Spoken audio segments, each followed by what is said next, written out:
Good morning students. Today I am taking question number 11 of exercise 8.1. आपको दिया हुआ है AB is equal to DE, ये question में दिया है और इधर भी दी हुई है, and AB is parallel to DE. इसी तरह आपको दिया है BC is equal to EF and BC is parallel to EF. ये आपको क्वेश्चन में दिया है.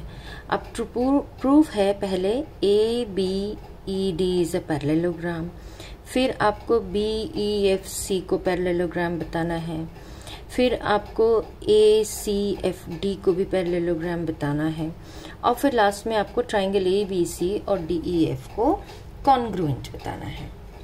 अब देखिए, सबसे पहले क्योंकि AB और DE इक्वल दिए हैं एंड AB और DE पैरेलल भी दिए हैं, तो one pair of opposite side is equal and parallel, therefore ABED becomes a parallelogram. ये थ्योरम पढ़ी थी ना, थ्योरम 8.8, जिसमें था one pair of opposite sides अगर इक्वल भी होते हैं और पैरेलल भी होते हैं तो वो quadrilateral ABED becomes a parallelogram. जब ये पैरेललोग्राम हो गया तो दूसरा जो पेयर ऑपोजिट साइड्स का बचा था वो भी इक्वल एंड पैरेलल होना चाहिए. ये तो प्रॉपर्टी ऑफ पैरेललोग्राम है. Therefore AD and BE these are equal also and these are parallel also. Now दूसरा पार्ट देखते हैं. अब BEFC में देखिए, BC is equal to EF and BC is parallel to EF. ये आपको क्वेश्चन में दिया हुआ है. Therefore again वही वाली प्रॉपर्टी कि one pair of opposite sides is equal and parallel, therefore BEFC becomes a parallelogram, क्योंकि इसकी साइड BC और EF ऑपोजिट साइड्स हैं और ये इक्वल भी हैं और पैरेलल भी हैं. जब ये इक्वल एंड पैरेलल हो गई तो अपने आप CF और BE इसे भी इक्वल एंड पैरेलल होना पड़ेगा, क्योंकि ये दूसरी ऑपोजिट साइड्स थी पैरेललोग्राम की. अब पहले आपने प्रूव करा था कि AD is parallel to BE and AD is equal to BE. अभी आपने प्रूव करा BE is equal to CF and BE is equal to parallel to CF. तो two lines parallel to the same line are parallel to each other, तो आपको मिल गया AD is equal to CF and AD is parallel to CF. तो इस तरीके से ACFD भी एक पैरेललोग्राम बन गया. जब ये पैरेललोग्राम बन गया, क्योंकि इसकी opposite sides AD and CF are equal and parallel, जब ये पैरेललोग्राम बन गया तो ऑटोमेटिकली AC एंड DF ये इक्वल होनी चाहिए, क्योंकि ये ऑपोजिट साइड्स ऑफ पैरेललोग्राम है. अब लास्ट पार्ट पर आते हैं. क्योंकि आपको ABDE के इक्वल दिया हुआ है, BCEF के इक्वल ये भी आपको दिया हुआ है, और अभी आपने प्रूफ किया AC is equal to DF. तो इस तरीके से ट्राइंगल ABC की तीनों साइड्स ट्राइंगल DEF की तीन साइड्स के इक्वल हो गई. तो by SSS congruence theorem triangle ABC is congruent to triangle DEF. Now coming to question number 12, very important question.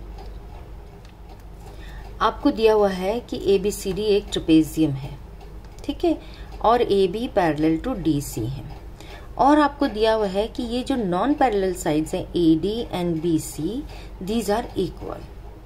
और टू प्रूफ तो आप क्वेश्चन में पढ़ ही सकते हैं. एक आपको प्रूफ करना है एंगल AB के बराबर है, एंगल DC के बराबर है, और आपको प्रूफ करना है कि AC एंड BD जो डायगोनल्स हैं इसके वो भी इक्वल होंगे. नाउ उससे पहले आप प्रूव करेंगे triangle ABC is congruent to triangle BAD. ये प्रूव करना है. 4 चीजें आपको प्रूव करनी है. अब इसमें हम एक कंस्ट्रक्शन करेंगे कि AB को हम एक्सटेंड कर देते हैं और C से हम DA के पैरेलल एक लाइन खींचेंगे जो कि इस एक्सटेंडेड AB को E पॉइंट पर इंटरसेक्ट करती है. ये कंस्ट्रक्शन बहुत जरूरी है. It is very important in this question.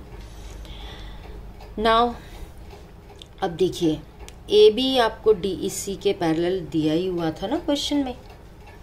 तो इसका मतलब AE भी DC के पैरेलल होना चाहिए क्योंकि ये AB को एक्सटेंड ही तो किया है, और AD और EC ये आपने बाय कंस्ट्रक्शन पैरेलल बनाए हैं। तो इस तरीके से AECD बन जाता है एक पैरेललोग्राम।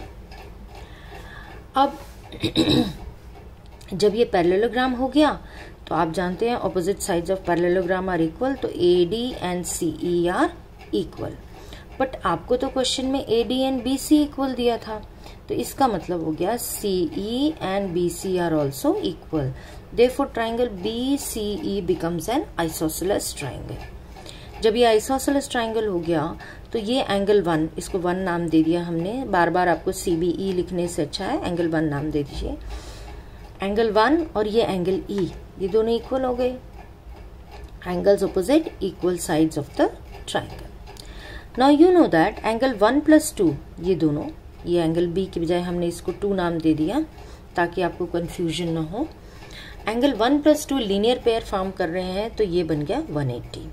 इसी तरह क्योंकि ADCE एक पैरेललोग्राम था तो A और E ये दोनों interior angles on the same side of transversal कह लीजिए या एडजेसेंट एंगल्स ऑफ पैरेललोग्राम कह लीजिए, इन दोनों का सम भी 180 होना चाहिए।